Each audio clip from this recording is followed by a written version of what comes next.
반갑습니다. 대기업 청자 여러분들, 그리고 ABL 바이오 주주님들. 이 ABL 바이오가 금일 ABL 501 식약처 승인이 나오면서 주가가 좋은 상승세를 나타내주고 있습니다. 이런 부분에 있어서 우리가 다른 파이프라인도 함께 주목하셔야 된다라는 거 좀 강조를 드리고 싶은데요. 오늘 우리가 알아볼 내용은 이 아스코 초록 제목에 대해서 함께 이야기를 나눠보고, 이 식약처 승인이 나오면서 재료 소멸로 이루어진 게 아닐까 걱정되시는 분들도 있을 것 같아요. 그래서 이런 부분에서 앞으로 투자 포인트와 우리가 왜 상반기를 집중해야 되는지 한번 알아보는 시간이 되도록 하겠습니다. 오늘 영상도 굉장히 중요한 만큼 끝까지 시청해 주시고 좋아요와 구독으로 큰 힘 주시면 감사하겠습니다. 그럼 같이 바로 알아볼까요? 현재 이 아스코 이 초록 제목이 공개가 됐는데, 이제 내용 공개일은 5월 23일입니다.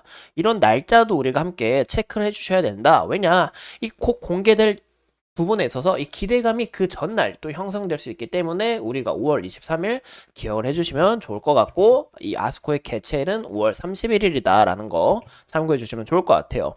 그래서 우리가 이 제목 내용을 한번 본다 하면 이 24년 2분기에 그리고 ABL 202, ABL 503에 대한 그리고 ABL 001에 대해서 일상 내용과 이상 이 내용을 업데이트할 예정이다 라는 것과, 그리고 24년 3분기 올해 3분기에는 이 ABL 001 이상 업데이트 내용이 또 담겨 있을 거고, 그리고 24년 4분기와 또 하반기에는 이제 ABL 301의 일상 종료가 되면서 이 결과가 또 나올 예정이다 라는 것을 우리가 참고해 주시면 좋을 것 같습니다. 그래서 이런 부분에서 올해 2분기 3분기 4분기 다 이슈가 있다라는 것을 좀 눈여겨볼 수 있고, 저는 이 ABL 301 제가 좀 어제 강조드려서 이야기를 했는데, 저도 이 부분이 좀 굉장히 핵심적이고 좀 키포인트가 되지 않을까 좀 그렇게 생각을 하고 있습니다.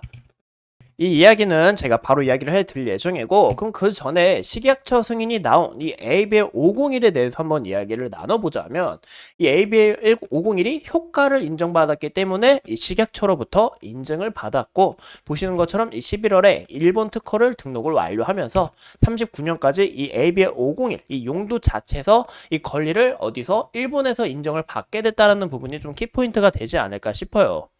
즉 이게 무슨 얘기냐, 현재 ABL 바이오가 추구하고 있는 이 이중항체 플랫폼, 바로 이 그랩바디를 포함하여 현재 우수한 항체 기술을 보유했다라는 의미인데, 이런 부분에서 다른 파이프라인에서 추가적으로 이 식약처에 대한 이슈, 임상에 대한 이슈가 어느 정도 좀 긍정적으로 나오지 않을까, 이런 기대감이 더 크게 형성될 수 있다라는 부분과, 그리고 이번에 식약처로부터 효과를 인정받으면서 이 대규모 자금의 이 라이선스 아웃을 우리가 또 기대해 볼 수 있다라는 거죠. 그래서 저는 이 부분이 재료 소멸이 아니라 이 추가적으로 이슈는 얼마든지 나올 수 있고, 이 ABL 바이오가 우리 가치 이 정도야 라는 것을 증명하는 부분이 좀 된 게 아닌가, 저는 그렇게 생각을 하고 있습니다. 그리고 무엇보다 이 식약처가 끝나고 이 아스코 끝나면 그러면 이 ABL 바이오 앞으로 이 암 관련해서 이 시장 어떻게 또 이야기가 나오겠냐? 왜냐, 이 재료 자체가 또 굉장히 중요하잖아요. 일정 자체도 굉장히 중요하고, 보시는 것처럼 9월 13일 날 이 아스모라고 이 암 관련해서 또 개최가 열립니다. 이 학회가 또 열리는데, 이 에스모 또한 이 세계 3대 항암학회예요. 그래서 이 ABL 바이오가 여기서 추가적으로 이슈를 받게 된다면, 이때 이 전날에도 좀 추가적으로 이슈를 받고 긍정적인 움직임을 나타내 주지 않을까, 그렇게 예상을 한번 해보고 있고, 이 무엇보다 현재 이 ADC 이 항암 관련해서 이 빅파마 기업들이 난리라고 합니다. 그 이유가 현재 빅파마들이 이제 개발한 이 신약에 있어서, 과거의 신약에 있어서 이 대부분 약들이 특허가 만료가 되면서 현재 ADC 이 CGT 다양한 분야에서 현재 지금 이 기술력을 좀 나아가려고 하고 있다. 우리가 신약 개발하고 제네릭 상품 들어오고 있는데, 우리가 매출폭 크게 늘리려고 하면 이 신약 개발이 답이다라는 것을 좀 증명하고 있습니다. 그런 것을 좀 눈여겨볼 수가 있습니다. 그래서 이런 부분에서 이 ADC, 이 암 관련해서 초점을 맞춘 이 M&A 그리고 파트너십 활동이 2023년에 131조였다라는 거예요. 2022년에 비해서 이 3배 이상 증가를 했고, 또 19년에 대비해서 9배 이상 증가한 수치다. 그래서 이 수치는 지속적으로 증가하지 않을까 예상을 해보고 있고, 이런 부분에서 이 ABL 바이오가 대규모 라이선스 아웃에 대한 이런 체결이 또 나와줘야 주가가 이 미친 듯한 상승폭이 또 나오지 않을까, 저는 그렇게 생각을 해보고 있습니다. 또 무엇보다 이번에 기술력을 또 인정을 받은 만큼 우리가 이런 파이프라인 좀 눈여겨보셔야 된다라고 좀 저는 이야기를 드리고 싶은데요.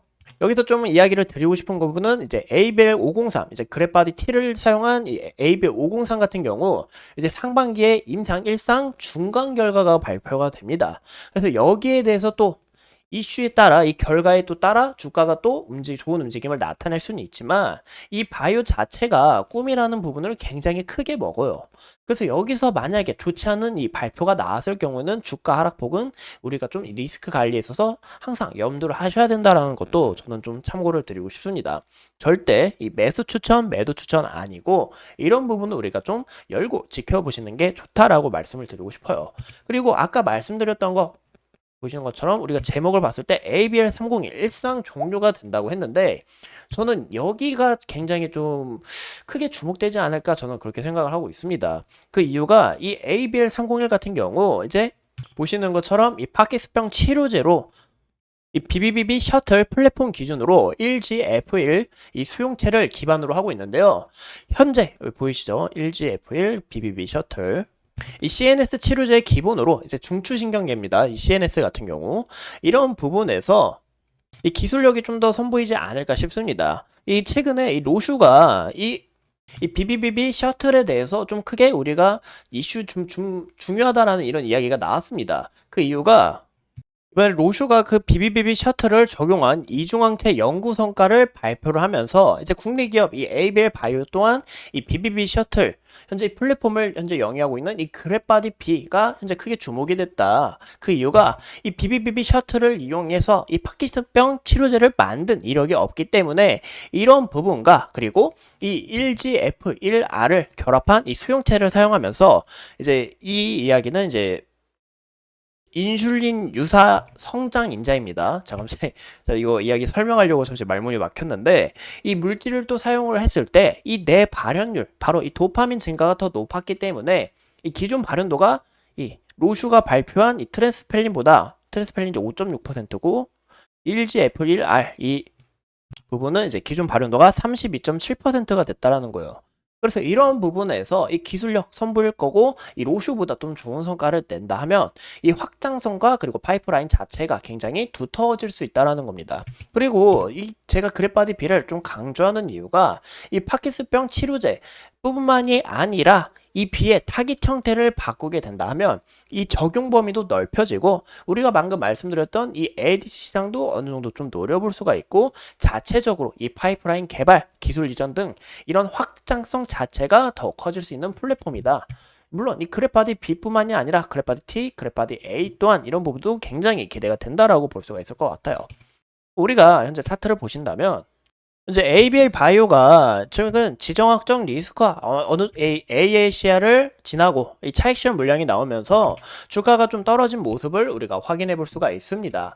하지만 이 상승 추세 다시 전환을 했고 지속적으로 이어나가고 있다는 부분이 굉장히 중요한 부분이고 이 과거에 주가가 크게 상승했던 이력은 바로 어떤 부분이 있었을까요? 바로 이 코로나에 대한 부분과 그리고 이 현재 추구하고 있는 이 이중항체 FDA 승인이 나오면서 주가가 좋은 움직임을 나타내 줬습니다. 근데 이 바이오 자체가 이 굉장히 꿈을 많이 먹고 살기도 하고 이 굉장히 좀 리스크 요소도 양방면으로 우리가 좀 생각하시는 게 좋을 것 같아요. 하지만 현재 여기 차익 실현 물량 어느 정도 나왔고 지정학적 리스크도 해결이 좀 되면서 좀 아직 염두를 하셔야 되겠죠. 그래도 이런 부분도 어느 정도 좀 해결이 되면서 주가가 다시 한 번 더 이 이중항체 플랫폼에 기대가 되면서 좋은 모습을 나타내주고 있다는 부분이 굉장히 중요하겠죠. 이 무엇보다 이 아스코가 바로 5월 30일 날 열리고 이 아까 말씀드린 것처럼 내용 공개일이 23일이기 때문에 우리가 5월 초중순에는 좀 긍정적으로는 좀 지켜봐도 되지 않을까 기대감이 미리 다 선반영되지 않을까라고 저는 그렇게 느껴보고 있습니다. 그래서 이런 부분을 좀 참고해 주시면 좋을 것 같고 어디까지나 해석하는 부분은 사람마다 달라요. 여러분들에게 이 강조드리는 거 아니고 이런 부분에서 이 매력 포인트가 이런 부분이다. 하지만 우리가 바이오 기업이다 보니까 리스크 요소도 항상 염두를 하셔야 된다라는 부분을 좀 참고해서 이야기를 드리고 싶은 겁니다. 무엇보다 이 ABL 바이오 현재 수급 현황을 보시면 외국인 지속적으로 들어오고 있고 기관과 이 연기금의 수급도 지속적으로 있다라는 것을 우리가 확인해 볼 수가 있는데 이런 부분에 있어서 이 수급이 반향이 바뀌게 될 경우에는 손바뀜 형상이 나타나게 될 경우에는 이런 부분을 좀 유의하시는 게 좋지 않을까라고 말씀을 드리고 싶어요.